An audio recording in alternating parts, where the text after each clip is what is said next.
Ladies and gentlemen, Rip, one of the best players in the world, has just entered the Advanced Wars Mecha Cup. This is a fog tournament, which is right up his alley. I casted one of my games from this tournament, I think last week. I was able to get through the first round, but I got knocked out in the second one, so I figured we would follow Rip through this tournament instead. There are some absolute crazy players in this tournament, some of the biggest names in the community, so we'll be seeing some legendary matchups if Rip makes his way to the finale, which I very much think he will, because he's on a big win streak at the moment. He still hasn't lost. It's been months since he took a loss, and he's just beating everyone right now. Here's this updated player card. I don't think I've showed that off yet. So you can see he has a pretty big list of accomplishments. I know for a fact that there are a couple of tourneys in the local community that he won, but I don't have access to that data. So on his profile, it says no tourneys win, but I actually fully expect him to win this one. There are a couple players who I think might give him a run for his money. We're going to look at the bracket later. I don't want to look at it right now because it shows, it spoils a bunch of matches, so I don't want to do it right now. I'd rather do it at the end of the video. But yeah, suffice to say, Rip is an absolute legend right now. He beats everyone he goes up against. He has the highest rating on the site by far right now and showing no indications of stopping. He loves playing Eagle, he loves playing Sami, he loves transports, he builds tons of mechs. He opens up like APCs in his games, which is just crazy. And I'm very excited to see what he's going to be able to do in this tournament. I was thinking of casting every single one of his games as he makes his way up the ladder. Because as I said, I really expect him to reach the finale. I would be very shocked if he didn't. So yeah, I have casted a game on this map before. I think a lot of people have, because again, it's the first map in the tournament. So let's take a look at Rip's opponent, first and foremost, Dark Raider. I have seen this guy before. I don't know if I've casted any of his games, but I've seen him around the community. Strong player, 1400 MMR, definitely no slouch, not a player you can beat easily. See, he loves Andy, Max, Sami. He too is like a Sami main, so... and the map that they're playing on is called Far East Eldorado. Talked a little bit about this in the previous video that I did, but it's a cool map. I mean, it reminds me a little bit of Stalingrad. It's a very complicated map. It has very complicated pathing. Like, you have a river right here, which kind of separates your strong and weak side. But one thing I do think that's going to benefit Rip on this map is this is a map you want to build transports on.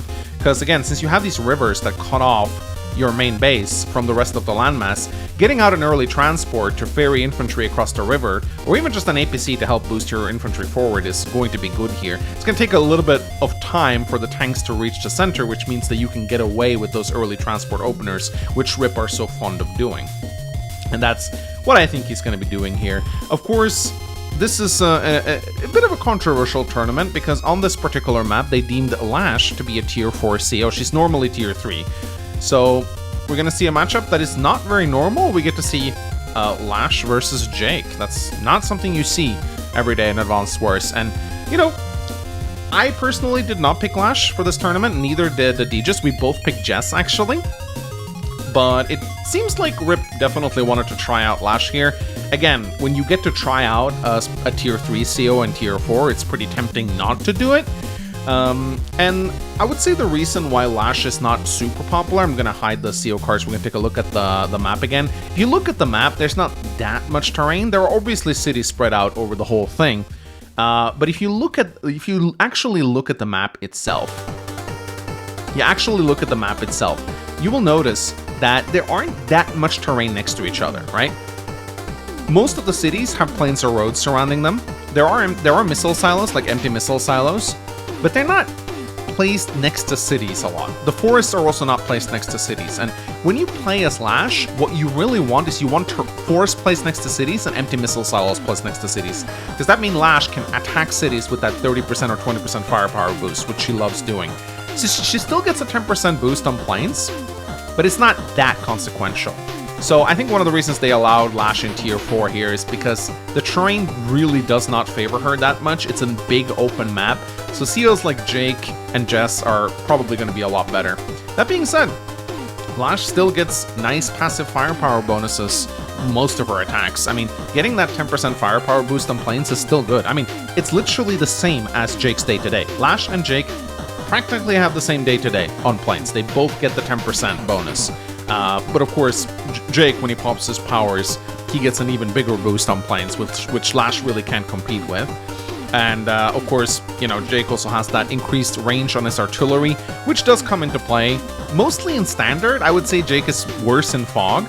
In Tier 4 Fog, I would say that Jess is probably the best right now, whereas Jake is probably the king of Standard. Unless there's like a lot of battlecopters on the map, in which case Adder is probably the better pick. But I mean, Rip still picked Lash, so there's probably a good reason for that. Maybe he was playing around, maybe he felt confident in the first round, or maybe he saw something that the rest of us did not, and he's like, okay, maybe Lash is actually really good on this map. So, ladies and gentlemen, I say we just jump into this game right here. Let's see how Rip plays it this time around. So we got Dark Raider in the red trunks down here in the bottom left, and we got Rip in his trademark brown desert trunks up in the top right. First thing Rip does is attack the pipe seam, which I think is kind of funny.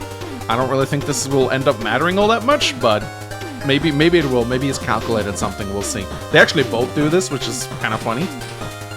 Now, when you attack pipe seams, you do actually show it to your opponent. They don't see you attacking it, but they can look at the HP of the pipe seam. So be aware, pipe seams are always visible to your opponent. So if you attack it with a tank or a battlecopter, they can actually see what kind of unit attacked it if they go and check the damage values of the units. They can actually see, oh, you attacked it with a battlecopter. So you're actually revealing the unit next to the pipe. So you do need to be a little bit careful about doing this. But of course, you do want to blast open this pipe seam because if you build a battlecopter, it has to go around here, which takes a long time. If you blast a pipe seam, it can go straight south. So it arrives a lot quicker than it otherwise would have. So, both players going for their neutral cities. Just infantry out of both players so far. Both of them taking their airports. I am fully expecting Rip to go his trademark APC opener though. And that's exactly what he does. So that's cool to see.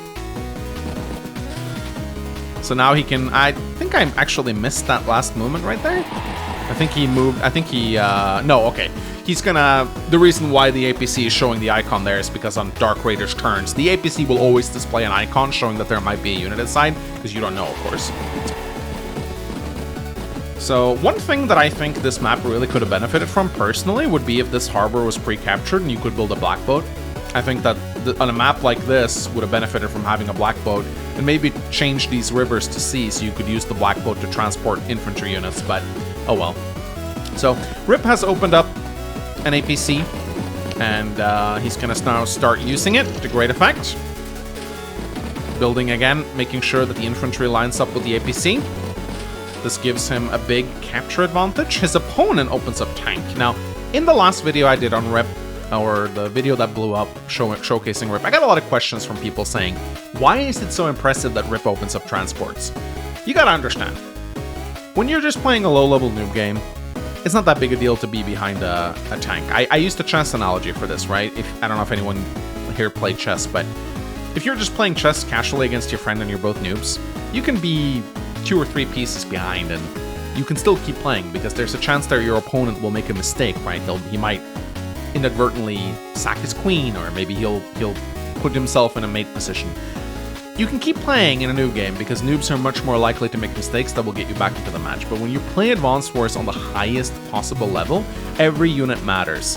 When you build a APC, that is about a tank that you will not have over your opponent. It's a little bit cheaper than a tank at 5k, but it's still 5k that you will not have to build vehicles. This means that Rip is intentionally placing himself one tank behind his opponent, and he is just relying on solid play to make sure that he does not get punished for it, right? And this is akin to a Grandmaster level chess player sacking one of his pawns to get a positional advantage against his opponent. You almost never see that in professional chess because the skill ceiling, like the skill is so high on both sides. And that is what makes Rip so impressive. When he builds 1 or 2 or even 3 transports, he is intentionally putting himself behind his opponent in the opening part of the match to get an advantage. Now, of course, you know, he does get an eco advantage over using these transports. He captures properties faster than his opponent. So over the course of the match, this will earn itself in, but it's a slow investment. It's a slow investment. And you can see his opponent right here is building tank recon. And this is dangerous. Now, of course, Rip opens up tank and recon as well. but he does it slower than his opponent. His opponent will have 1 or 2 turns to harass his infantry, which could negate the eco advantage granted by Rip's APC opener. So it is very impressive to see Rip open up APC like this, especially when he does like 2 or 3 APCs like he tends to do in his Sami games. In this game though, I don't think he's going to go further than the APC. But one thing that I really like about Rip, and one thing that I always find very entertaining about his APC openers, is he doesn't just use the APC to transport, he also uses it very cleverly as a shield. So he gets a lot of value out of it as a unit as well. He puts it in front of his tanks, he puts it in front of his artillery, he places it in a very annoying spot, because the APC, it has about the same durability as a tank, a little bit less, but it takes about 2 hits from a tank to kill it, most of the time. So you can use it cleverly as a shield, which is very annoying to go up against if you're playing against an opponent who knows what he's doing. They can utilize transports really well. So Dark Raider, of course, opening up a artillery on day 8. I think this is very important to do. There's no point in playing Jake if you're not going to build at least 1 artillery early on. Most of what makes Jake good in his toolkit is that extra artillery range. I mean, the +2 movement on his vehicles is really the most devastating part of his power, but Jake's extra artillery range is a big reason why he's so viable in tier 4. And when you're playing Jake and you don't build a single artillery over the course of the match, you are gimping yourself. And yeah, artillery are not that great in Fog. They're not. They're better in Standard, because in Fog you can't account for all the units that might be able to pick it off. You know, yeah, you can hide it in the woods, but 1 recon discovers it, boom, it's dead, right? In Standard, you can always position it in such a way that the enemy can't reach it if you know how to calculate your movement range as well. But still, as a Jake player, you always want to build at least 1 artillery early on. So Dark Raider here moves out with his recon, places it right here. Again, this is what reminds me of Stalingrad, is this center city right here. On Stalingrad, you have exactly as you have like this shoal circle right here with a lab in the center. And this is a very good place to put your unit, because if you have, like I say, a Neo tank on this tile right here, any unit that attempts to attack the Neo tank will attack it from a 0 tile or 0 defense tile. So it'll be a pretty good engagement for you. In fact, I like capturing this lab, just because I like to have vision of whatever unit is on this tile right here. And of course, one thing we do have to keep in mind is, for a capture victory, and I do believe, unless this is still bugged, yeah, as you can see, we have a 35-day limit here. So that means that after the 35-day limit passes, then whoever has the most properties will win. And labs do count for that, as do com towers. So it's probably good to capture this lab if you can afford it, if you don't have anything better to do, you know? Anyway, let me close that menu. So Dark Raider moves out with his artillery right now, builds 2 more tanks. So as you can see, if we just look at Rip's positioning right now, you can see 1, 2, 3, 4, 5 tanks and 1 artillery to Rip's 1, 2, 3, 4 tanks, right? So this is important. You know, his APC has set him back. But of course, the longer that passes without Dark Raider punishing him for this, the better it is for Rip. So now again, you can see Rip is going for these cities right here are very hard to take. Dark Raider will probably take these. Rip will take, or Rip is actually going on both sides here, which is actually kind of insane. And now Rip is building an artillery as well. Rip will build artillery. He doesn't spam them like Inkugark does, but he does like his artillery, 1 or 2. And he tends to use them in conjunction with the APC. By the way, this HQ very strong for Lash. Obviously gives 4 defense stars. That's a 40% increased firepower, and artillery on the city is a very strong defense. So Dark Raider hasn't built a single transport. Builds lots of tanks though. He's spreading himself out. Battlecopter coming out. Day 10 rolls out. We have not seen any engagements yet. This map, as with most big fog maps, have a very long early phase. It's not uncommon for maps like this in Stalingrad. Like, you don't see engagements until like day 12 or 13. It's pretty crazy. So it's a very slow opener, but once the engagement starts happening, they'll be huge. Once again, Rip using that transport excellently. He's actually pulling back a little bit here because I think he's just sensing that Dark Raider's coming this way. Rip has a very good game sense. It's like he can feel where his opponent is coming. Artillery comes in, Battlecopter. Dark Raider moves his recon forward to scout. He doesn't see a single tank though. Lander! Oh, Dark Raider. You're trying. You cheeky little player. You cheeky little player, you. Oh. Ooh, I might have to look into more of this guy's games. Look at this. Lander against Rip. Okay, that's a big ball move.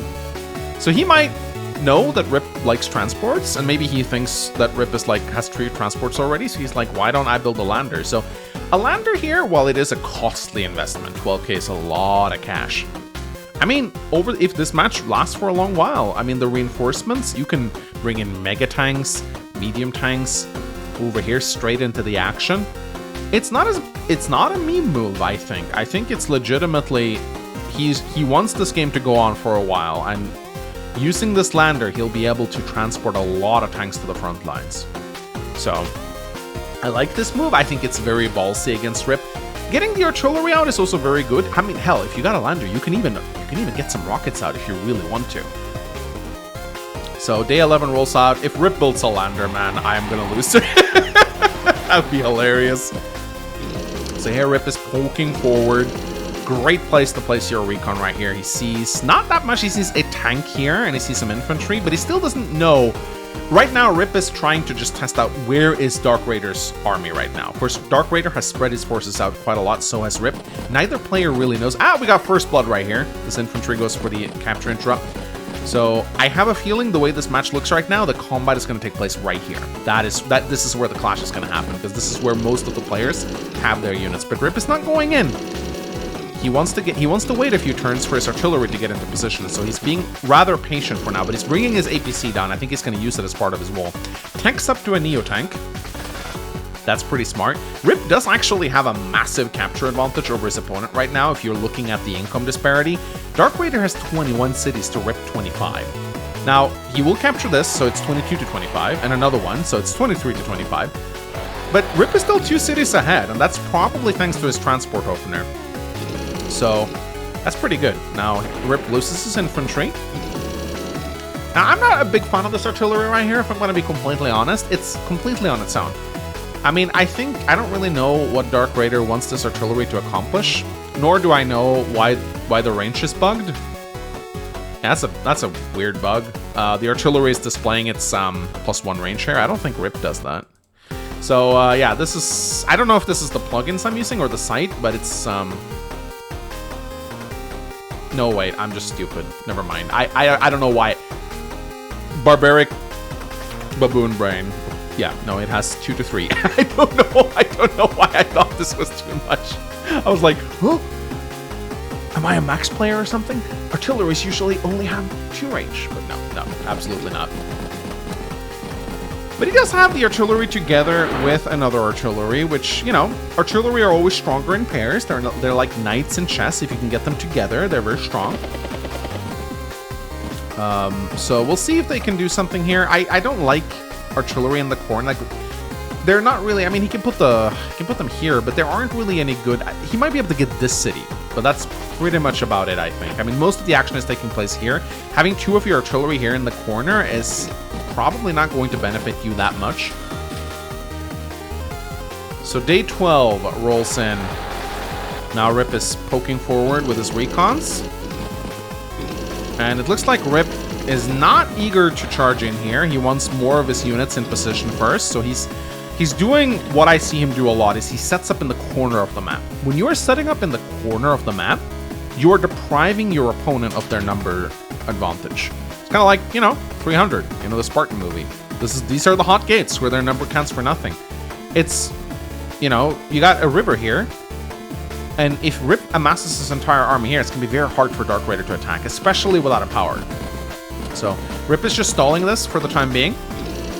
He's bringing his artillery down. Builds a battlecopter and another artillery. Now, battlecopter is not something Lash is super fond of building, but it's not like they're weak. They just don't get any bonuses. So now Dark Raider seems hellbent. Yeah, so he moves his artillery in here.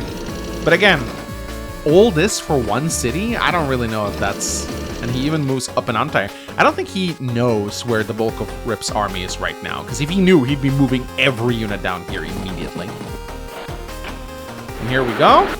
He's using the lander to transport a recon and infantry to the front lines. And Dark Raider is actually going in here, but he should have probably moved his recon first, because look at all the stuff Rip has here. I mean, Dark Raider's he's gonna get beaten up here. He's hunkering down around his HQ. Builds a Neo tank, that's good. You like on big maps like this, you probably want to tech up by turn 13 or something. So Rip now moves in with his recon just to scout. And he doesn't want to let Dark Raider take that city. He moves on to this city. Ooh, lash tank on a city. That's nasty. 30% firepower bonus, 40% with the cone tower.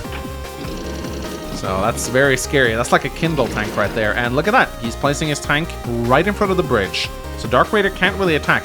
He doesn't have any unit capable. I mean, he can bring his battlecopter up and break through here, but it's not a good idea, especially considering Rip has a Neo tank in the woods right now. So he is begging Dark Raider to attack here.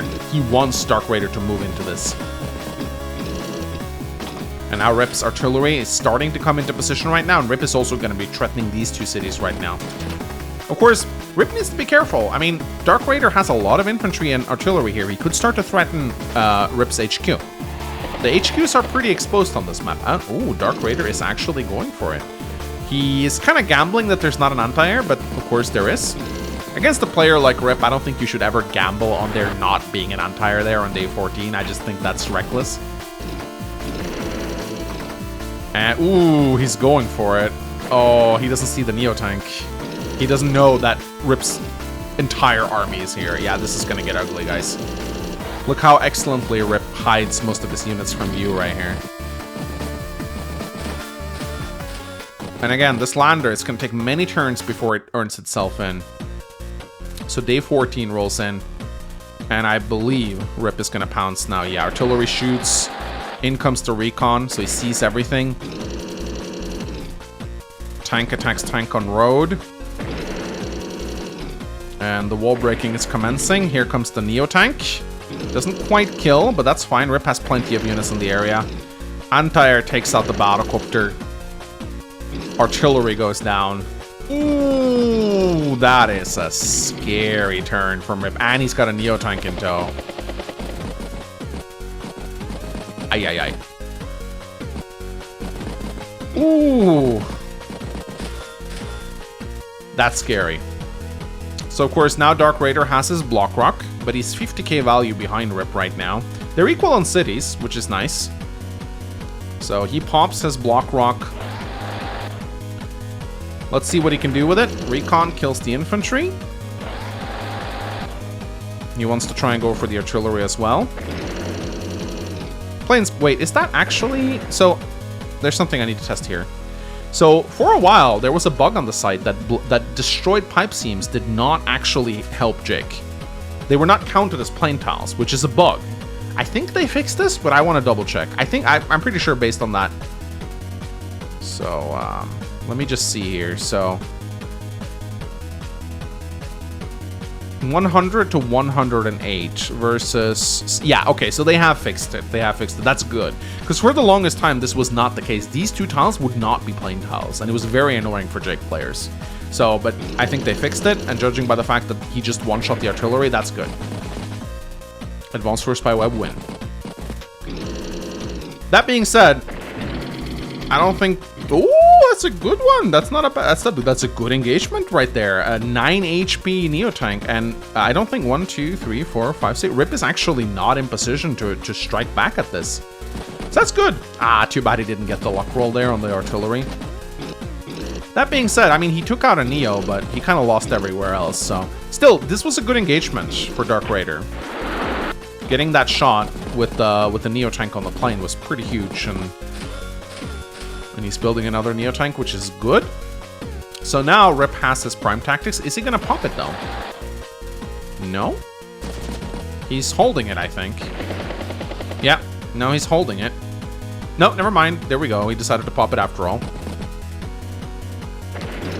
So he gets the... He takes out the vision. This is something Rip does very frequently. He targets your recons. And it completely cripples your vision, which is very annoying to go up against. Goes for the capture. That's nice. You want to get as many captures as you can when popping prime tactics. There's another capture. Kills the infantry. So he gets 2 captures with Prime Tactics. That's not terrible. He gets the Neo Tank back for repairs though. So that's a shame that Dark Raider didn't get that. Because now it's going to come back at some point. It's going to take a while, but it will come back eventually. So Rip pulls back here.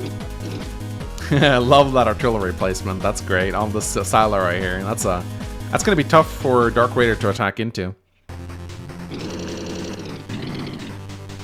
But Dark Raider, he's busy kind of defending against his own HQ rush right now because Rip's kind of encircling it. He will not be able to interrupt these two, I'm pretty sure. He just has too much stuff to do right now. And again, these units right here, not really doing a whole lot. Builds a Battlecopter, tank, and a recon. Again, Rip took out his recon, so he's got to get a new one on the front lines. I think it may have been better to build... Actually, he builds 2, so he can get one of them over with the lander, which is good. Alright, Rip now. Coming in with the Battlecopter. Ooh! Kaboosh! And now Rip is seriously targeting the HQ. Oh! Is he got? Yeah, he's gonna go for the HQ. Imagine if he saved his Prime Tactics for this turn. That'd be insane. Even so, still, I don't think there's any way that Dark Raider can interrupt this at the moment. Maybe if he kills with a Neo Tank and goes with the 2 HP tank. But I think this might be a GG. Rip is just going hard for the HQ right now.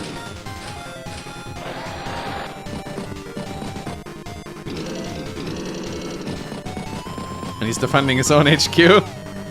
Alright, day 17. Huh? What? Did he just pass his turn? Oh, no, he resigned. Okay. Alright, okay. Alright. That was a good match. Very good match. Classic Rip game right here. Opens up APC. Just trolls his opponent. And then goes for the HQ cap. So yeah, no, that was really well played. He baited his opponent into attacking him into an unfavorable engagement and just shellacked him. So that was really, really, really fun. Now I would like to go over to the bracket. So this is the bracket as it stands right now. And as you can see right here, this is the first match. So Rip's next opponent is Grey Goo. I never heard about this guy. Another 1429 strong player right now. So I'm already following. It hasn't started yet, but I'm following the match. He's gonna have to beat 2 more guys to get to the grand finale. So if we take a look at some of the opponents that Rip has in his brackets, there's some absolute monsters right here. Toulouse is currently playing his second match. I fully expect. I mean, just look at Toulouse. He's a scary player, man. I think Toulouse has actually beaten Rip in the past. It was before his meteoric rise, but Toulouse has a win on Rip. So I very much believe if they face, it's going to be a great fight. Humid actually got knocked out. Interesting. And let's see who else. Klan, and I played against this guy. He's actually very underrated.